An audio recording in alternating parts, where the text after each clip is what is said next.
जो आईवीएफ होता है, आजकल मैं दिल्ली में बैठे हैं हम, गली गली में आईवीएफ सेंटर्स खुल गए हैं।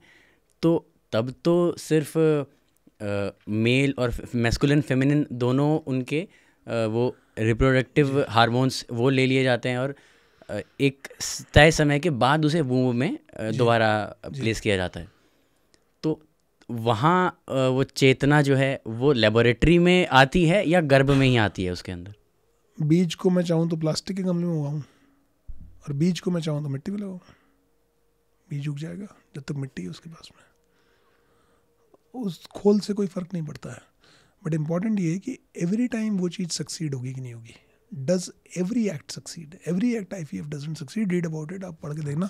हर एक्ट नहीं सक्सीड करता, परसेंटेज कम है। तो चाहे एक बीज को मैं प्लास्टिक के गमले में लगाऊं या मिट्टी के गमले में लगाऊं या ज़मीन में लगा दूं, तो उससे उसके जो पौधा आना है उस पर कोई विशेष फ़र्क नहीं पड़ने वाला। कंटेनर इम्पॉर्टेंट नहीं है कि किस कंटेनर में हम चीज़ को कर रहे हैं। चेतना का मूवमेंट तो वो पौधे में भी उतना ही है जितना जो प्लास्टिक के गमले में लग रहा है और जितना ज़मीन में लग रहा है। तो और बिना चेतना के वो पौधा भी लास्ट नहीं करेगा। तो जो मैं बात कह रहा था कि चेतना का होना ही डिसाइड करता है कि वो सेलुलर प्रोलिफरेशन कंटिन्यू करेगा कि नहीं करेगा।